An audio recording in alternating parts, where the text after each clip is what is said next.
l'Esprit de Dieu. Donc il faut accepter de reconnaître que le Saint-Esprit t'a été donné. Maintenant, il faut l'écouter, il faut le suivre, il faut éduquer ton esprit de manière à entretenir ce partenariat, cette relation d'intimité, cette relation de partenariat avec lui.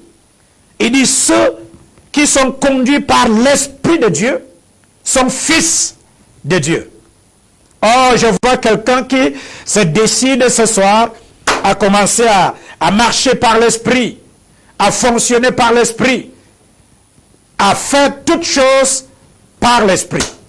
L'Esprit de Dieu va te prendre du niveau actuel où tu es pour le prochain niveau de gloire. Il te prendra du niveau 0 pour l'abondance, de la maladie pour la santé, de la pauvreté à la richesse. C'est lui. Vous savez, quand on prie pour les gens, ce que vous ne comprenez pas, c'est que le Saint-Esprit est le producteur des œuvres de Dieu dans votre vie. C'est lui le producteur de la bénédiction. C'est lui le producteur de la puissance de Dieu dans votre vie. C'est le Saint-Esprit, c'est son œuvre.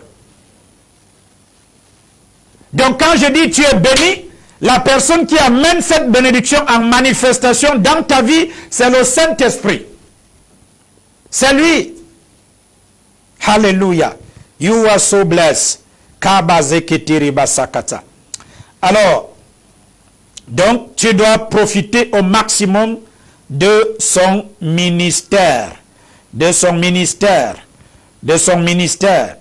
J'aimerais qu'on lise 2 Timothée chapitre 1.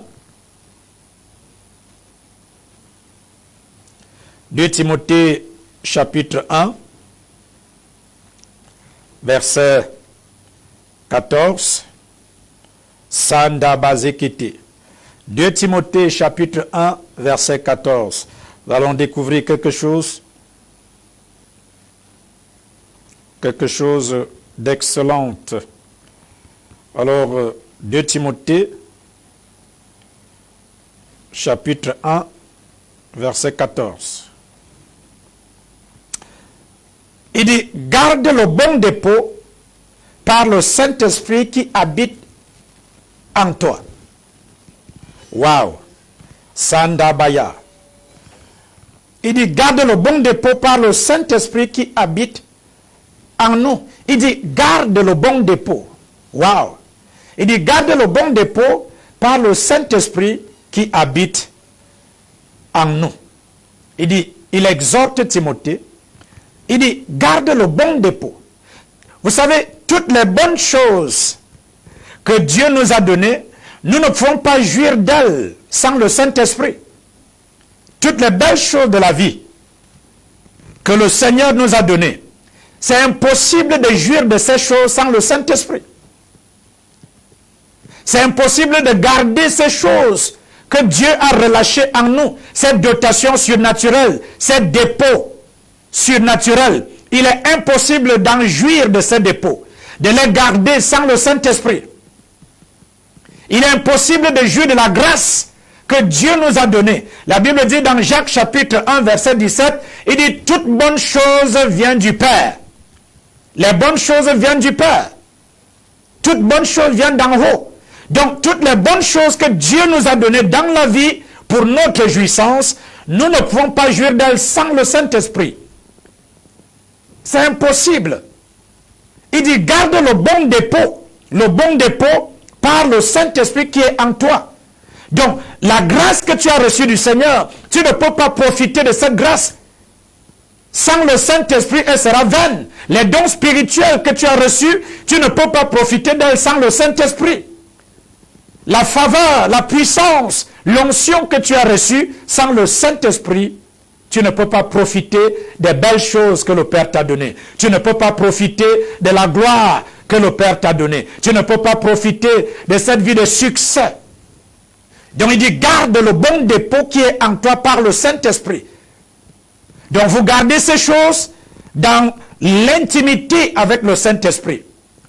Vous les gardez dans une relation de partenariat avec lui, où vous communiquez avec lui, où vous vous entretenez avec lui, où il se révèle dans votre vie. Vous voyez? C'est pour ça que lorsque vous devenez chrétien, vous ne pouvez pas envier un frère ou une sœur. Pourquoi? Parce que, en fait, le Saint-Esprit a un plan pour ta vie. Et les choses qu'il fait avec l'un ne sont pas les mêmes choses qu'il fera avec vous. Parce que vous êtes unique. Il y a un plan, n'est-ce pas, concernant votre vie. Il y a des choses qui sont attachées à votre personnalité. Il y a des choses qui sont attachées à votre destinée. Donc vous n'allez pas envier quelqu'un d'autre. Vous n'allez pas envier votre frère. Non, non, non. Vous savez que le Saint-Esprit a un plan pour vous.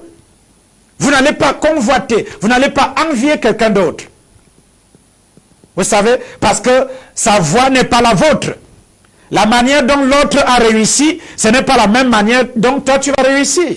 Vous savez, le Saint-Esprit, si vous l'écoutez, quelqu'un peut décider de dire, ok, j'offre au pasteur King un car. Mais c'est le Saint-Esprit qui est en moi me dira, écoute, ce car, tu n'as pas besoin de ce car maintenant, de cette voiture maintenant. Ce n'est pas parce que la voiture va me tuer, mais c'est parce qu'en réalité, il y a une autre élévation qui est la mienne.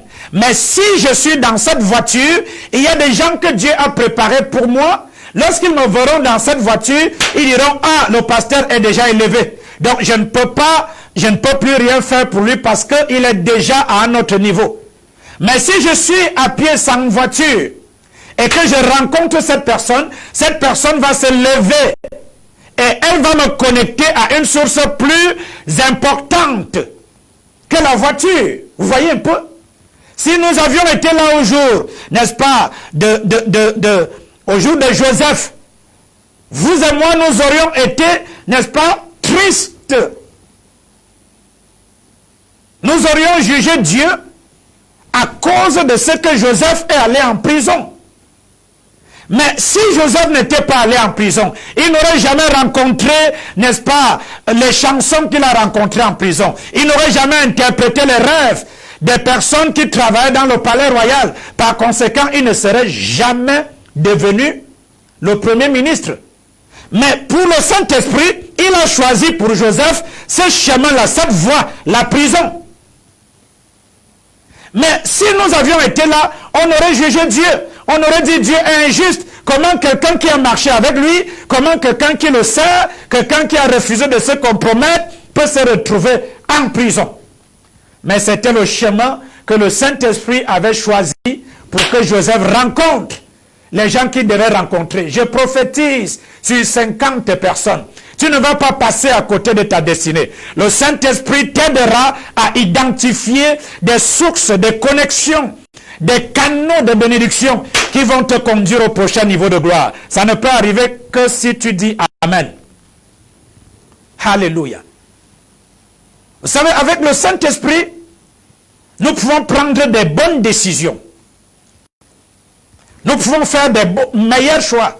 Pourquoi certaines femmes aujourd'hui se plaignent? Pasteur, j'ai été déçu, j'ai été blessé. Pourquoi? Parce que lorsque vous n'avez pas le Saint-Esprit, vous allez marcher avec vos pensées.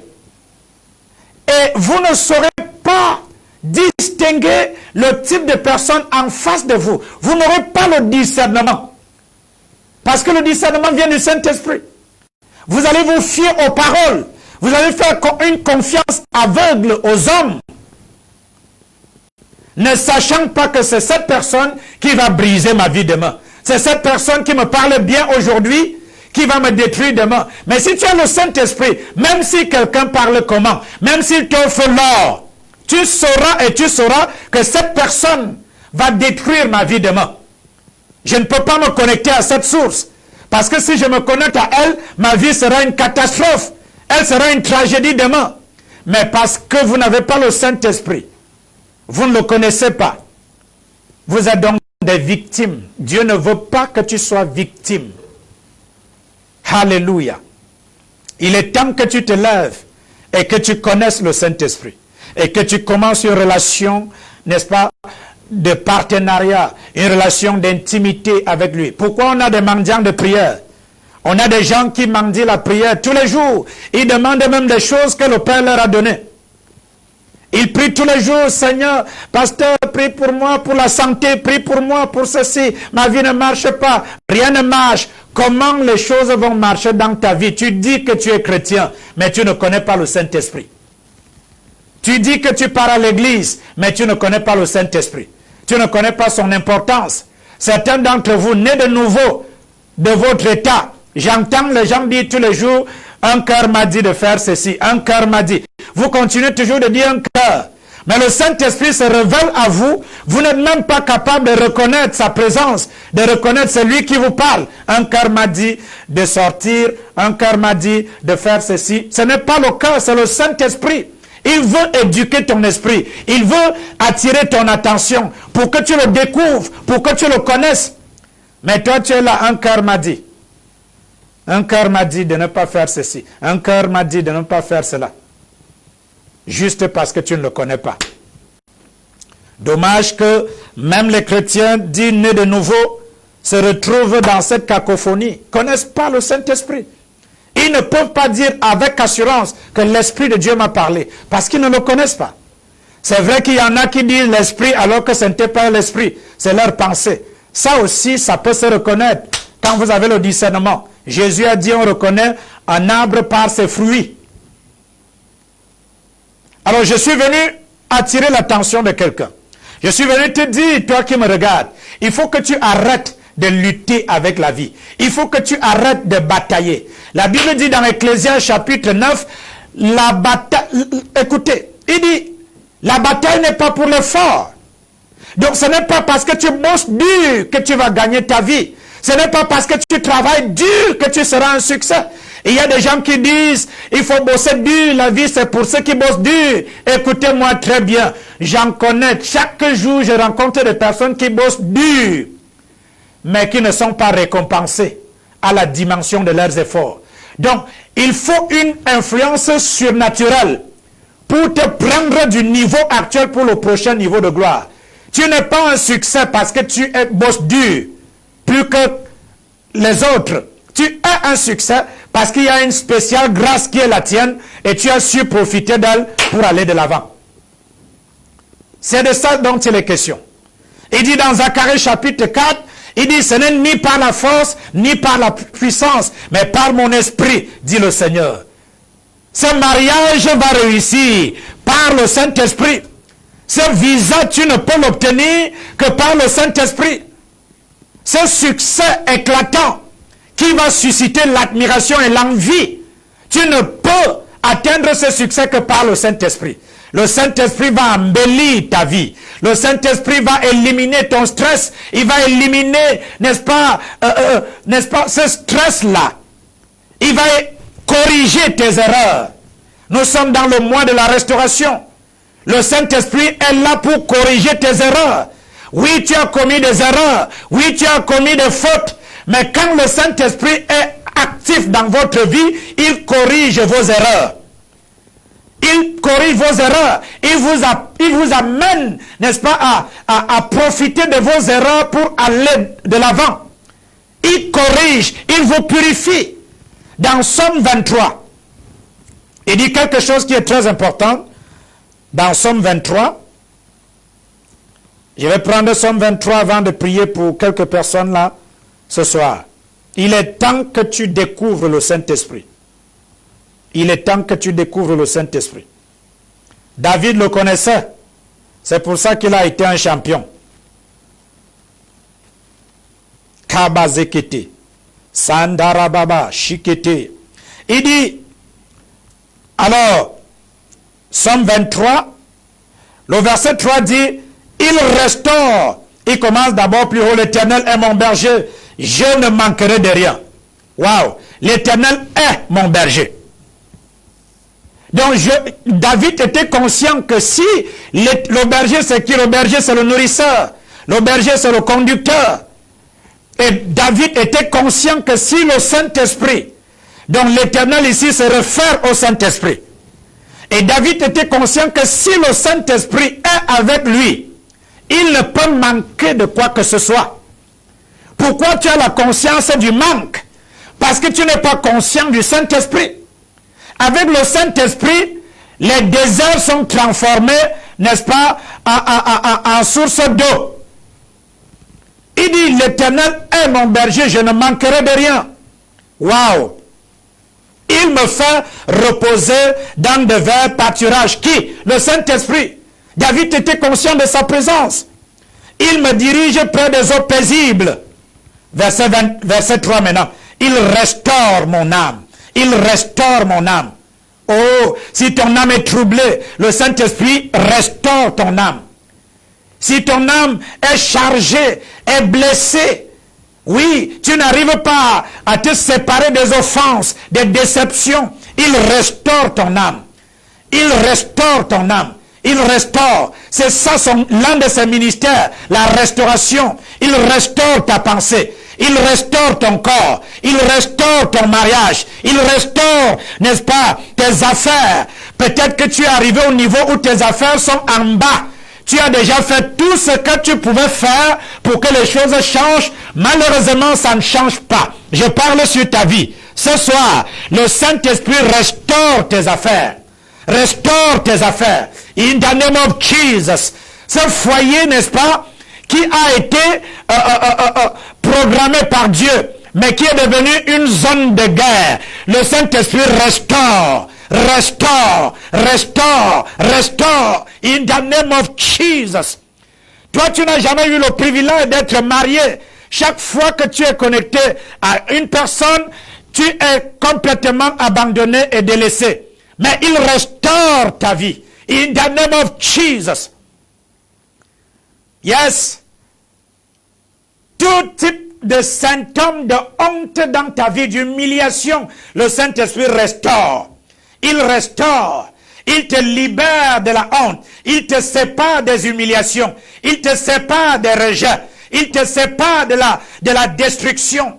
Peut-être tu es au plus bas, tu as perdu ta dignité, tu as perdu ton honneur, tu as perdu même ton autorité. En tant que né, tu n'as pas la parole, mais ce soir ton autorité est restaurée, ton honneur est restauré. Aujourd'hui les gens utilisent ton nom, on dit tu es sorcier, on dit tu es sorcière. Et tout le monde dans ta famille te rejette. Mais Dieu, le Saint-Esprit restaure. Il restaure ton nom. Il restaure. Restaurer veut dire ramener cette chose à l'état ancien. Remettre de l'ordre, remettre cette chose en place. Il restaure ta carrière professionnelle. Il restaure ta carrière professionnelle. Le Saint-Esprit restaure. Il restaure. Il restaure. Il restaure. Il restaure. C'est un mois de restauration. Chaque secteur, chaque aspect, chaque domaine de ta vie expérimente la restauration. Tu peux dire amen, que tu sois dans ta maison, dans ta chambre, dans une voiture, où que tu sois. Cette parole s'applique dans ta vie. Alors que je parle, je libère des paroles de puissance. Ce ne sont pas des paroles vides, ce sont des paroles de puissance. Et pendant que je parle, le Saint-Esprit administre, n'est-ce pas, ta vie. Il administre tout ce qui est connecté à ta vie. In the name of Jesus. Il restaure. Il restaure everything. Ton ministère restauré. Les dons spirituels restaurés. Ta vie de prière restaurée. Aujourd'hui, tu n'as même plus le courage d'aller à l'église. Parce que tu as perdu le zèle. Tu as perdu le feu. L'enthousiasme que tu avais lorsque tu venais de naître de nouveau a disparu. Tu vas à l'église comme un religieux. Tu es triste. Quand tu écoutes la parole, tu rentres vite. Mais aujourd'hui, tu es restauré complètement. La restauration totale. In the name of Jesus. Sois restauré maintenant. La présence de Dieu restaurée. Ta vie de prière restaurée. Tu vas méditer la parole. Il y a une passion, un amour qui va dévorer ton cœur pour la parole de Dieu. À partir de ce soir, ta vie n'est plus la même. Sandaba Shikete. Il restaure mon âme. Hey! Sandababa. David était conscient. Il restaure mon âme. Il me conduit dans les sentiers de la justice. Oh! Les sentiers de la justice. Toute injustice que tu as connue. Les gens ont été injustes envers toi. Les gens t'ont saboté dans ton lieu de service. Tes collègues se sont levés contre toi. Ils ont dit, tout le monde peut être promu sauf toi. Il te conduit dans les sentiers de la justice. J'ai dit, tu es restauré à partir de cet instant. Cette promotion est restaurée. Ton statut dans cette entreprise est restauré. Et ceux-là qui se sont levés contre toi seront tes admirateurs. Ils vont admirer tes progrès. Ils vont admirer ta promotion. Ils vont admirer, n'est-ce pas, tes résultats, tes scores. Parce que tu viens battre le record de tous ceux qui ont été dans ce secteur d'activité avant toi. Tu bats le record. Octobre, c'est ton mois. Le mois de la restauration. C'est ton mois. Aïe, aïe, aïe. Accorde son nom. Et quand je marche dans la vallée de l'ombre de la mort, et je ne crains aucun mal. Vous voyez que quand il était conscient du Saint-Esprit, il dit quand je marche dans l'ombre, il n'a pas dit quand je demeure. Il savait qu'il était en transit. Il savait qu'il était de passage. Il savait que cette situation était passagère, temporaire, qu'elle n'était pas venue pour demeurer. Je prophétise dans ta vie. Cette situation est venue pour passer. Elle ne restera pas. Elle est passagère. Elle est passagère. Elle va passer, tu resteras debout. La Bible dit dans Somme 91, 1000 tombent à gauche, 10 000 à droite, tu restes debout. Ça, c'est ta portion now. In the name of Jesus. Il dit, quand je traverse l'homme de la vallée de la mort, je ne crains aucun mal, car tu es avec moi. Hey! Qui est avec David? Dieu était au ciel. C'était le Saint-Esprit. Mais David a affirmé qu'il était avec lui, le Saint-Esprit. Oh, ta houlette et ton bâton me rassurent. Il était rassuré quant à son futur. Il était rassuré quant à son avenir. Son avenir n'était pas incertain. Alléluia. Son avenir était rassuré, garanti. Dis-moi amen là où tu es. Karabasakat. Il dit, oh, là c'est la finale. Ouh! Zande brozokoto. Verset 5. Il dit, tu dresses devant moi une table. Je te vois assis sur une table d'honneur. Une table d'honneur. Et tes ennemis de l'autre côté, admirant tes résultats, admirant ton mariage, admirant ton voyage, admirant ta promotion, admirant ta santé. Il dit, tu dresses une table. Il y a deux choses qu'on fait avec la table. Soit on étudie, soit on mange. Et dans ce cas, ouh, il dit, mes ennemis sont en face. En face de mes adversaires. Tes ennemis ne cherchent pas à ce qu'ils meurent. Ils doivent être en vie. Parce que s'ils meurent, qui va aller raconter? Qui va parler de toi? Qui va parler de ton succès? Ils doivent rester en vie, bien-aimés dans le Seigneur. Voilà pourquoi je ne suis pas d'accord. Quand vous tuez vos ennemis, ils doivent rester en vie. Parce que s'ils meurent, personne ne va témoigner votre gloire. Ils doivent être là pour vous acclamer. Ils doivent être là pour être des témoins oculaires de votre succès, de votre gloire. Je prie pour vous ce soir. Que ce mois de restauration soit le vôtre et que vous puissiez expérimenter la restauration dans chaque aspect et dans chaque secteur, chaque domaine concernant votre vie. Et qu'à partir de ce soir, que le Saint-Esprit devienne pour vous un ami, un conseiller, un consolateur, un guide, un partenaire. Qu'il en soit ainsi au nom de Jésus-Christ. On se retrouve mercredi prochain à la même heure. Mais en attendant, vous pouvez revenir sur le même message samedi. Lorsqu'il sera 11 h, ce sera la rediffusion. Vous pouvez me contacter en inbox. Vous pouvez me contacter pour ceux qui sont sur Facebook. Pour les autres qui sont à la télévision, vous avez les numéros qui sont au bas de l'écran. Appelez, vous serez coaché, vous serez assisté, vous serez conseillé et votre vie deviendra un succès. You are so blessed. Passez une agréable soirée. Shalom, shalom.